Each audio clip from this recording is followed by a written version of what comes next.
Hi guys, good afternoon and welcome back once again to the EdWord. I'm your host Eddie. Where in today's video I will be doing a long overdue episode review, and I'm really sorry about this. I've been so sidetracked with binging Lucifer on Netflix. I recently discovered it and I loved it, so I've lost a lot of time to that. For that, I apologize. But I am doing my long overdue episode review for not the most recent episode of Clone Wars, but the second to last episode of Clone Wars, which was called Together Again. That kit dropped about 2 weeks ago, so this is a long overdue video. For that, I am sorry. But as usual with most of my episode reviews, please be warned, this is a spoiler-filled video if you're not caught up on Clone Wars by the most recent episode or the one before it, like the one I'm covering. Do not keep watching or listening, as I will be going to spoilers. So, you have been warned. Let's jump right in. I'm very pleased they finally wrapped up the storyline with Ahsoka and the two sisters. I mean, it was interesting for a while, but I feel like they really stretched it out, and we kind of lost some valuable time that could have really been explored, with more of with Ahsoka's character and being more involved with the Clone Wars. Thankfully, the latest episode made up for that, but that's the next review video.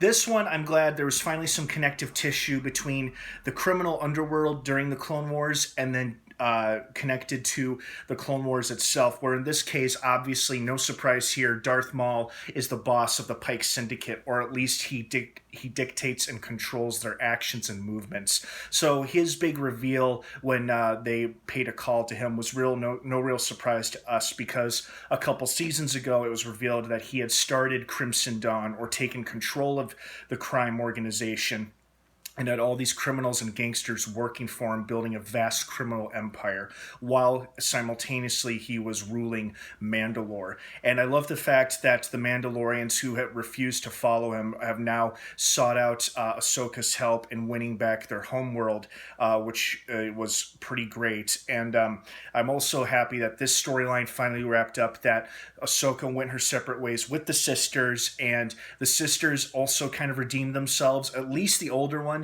The younger one was a lot more likable than the older sister, but then she made up for a lot of crap she said and put them through in the last couple of episodes through her actions in this episode. And I'm glad that they parted ways on pretty friendly terms for the most part, despite Ahsoka coming out to them as a former Jedi Knight. So, out of this whole storyline of Ahsoka and the sisters, this episode was probably the best one in terms of entertainment. And then I also love that it finally wrapped up, and then it opened the door for Ahsoka to re-enter the war and reconnect with old allies and old enemies, such as Darth Maul and her old master and Obi-Wan.